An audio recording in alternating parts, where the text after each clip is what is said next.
Hey guys, welcome to the Nate Take. My name is Nathan, and today I'm going to be going over everything you need to know in order to change your tire to your spare in the case that you have a flat tire while you're driving.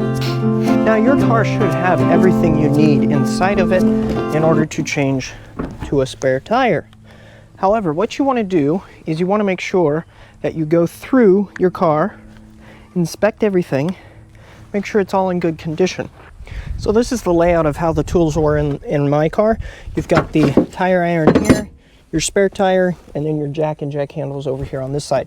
Just make sure you check your car, make sure everything's here, make sure it's in working order. Double check your tire, make sure the pressure in it is good.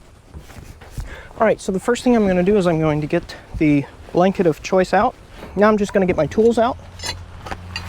Just lay them down here because I know I'm going to need all these tools. All right, so in order to get the tire out, going to use your tire iron. Just loosen it up. This one here is actually already very loose. Now we're just going to pull the tire right out. All right, so once you have everything laid out and you're ready to go, you want to look for the jack point on your car. Now this is something that the owner's manual will tell you, but it's also here on the jack itself. You can see there's a little picture of the car and then some arrows pointing up to it. So on this car, doing this tire, the spot you're going to want to jack it up at is right here. You can see you've got a pinch here and a pinch here.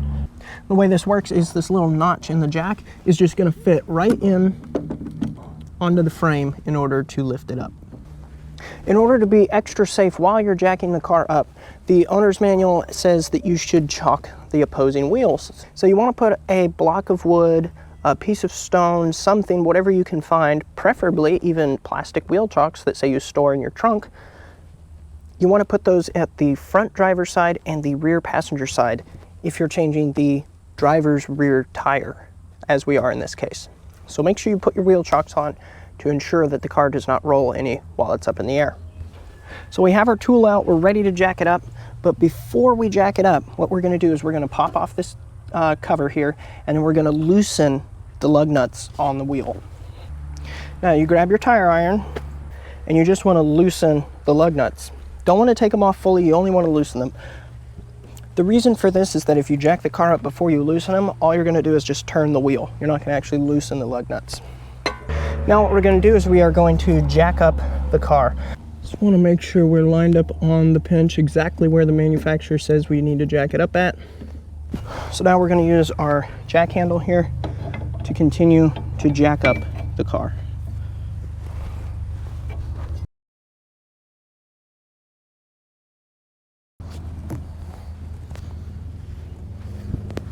All right, so now I was able to visually verify the tire is off the ground.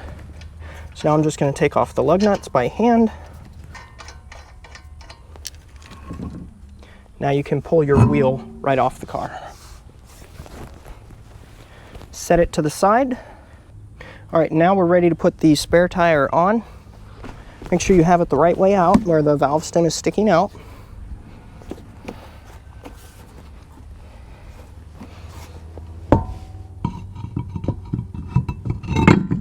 There you go. You can take your lug nuts. I like to put two on by hand. One at the top, one towards the bottom. That'll hold it in place temporarily.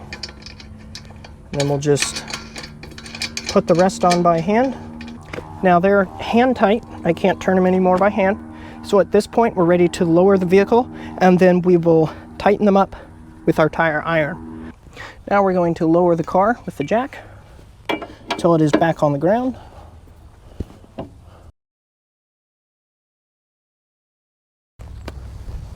All right, so you can pull the jack out. Now what you want to do is you want to tighten the lug nuts on the wheel. Now there's a specific way you want to do that, and that is going in a star pattern around the wheel. So you don't want to go tighten one, tighten the next one, tighten the next one. You want to tighten one, tighten the one across from it, tighten the one across from that, the one across from that, and then finally the one across from that. So let's go ahead and do that.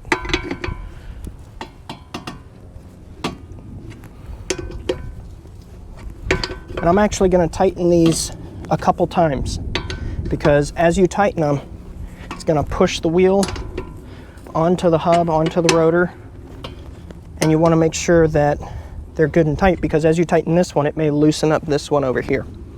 So now I'm going to go finish the last one there, got it tight. Now I'm going to go to the one that I started on. I'm going to get up on the tire iron and see how much more I can tighten it. Continue in that same star pattern. All right, so now we have changed the tire. The lug nuts are on, they're tightened in the proper sequence. It's seated fully onto the rotor. We don't have to worry about it being on there crooked or anything. So now we're ready to just pick up all our stuff, throw the tire, the hubcap, all of our tools, our blanket, back into the trunk. Then we can go get this tire fixed.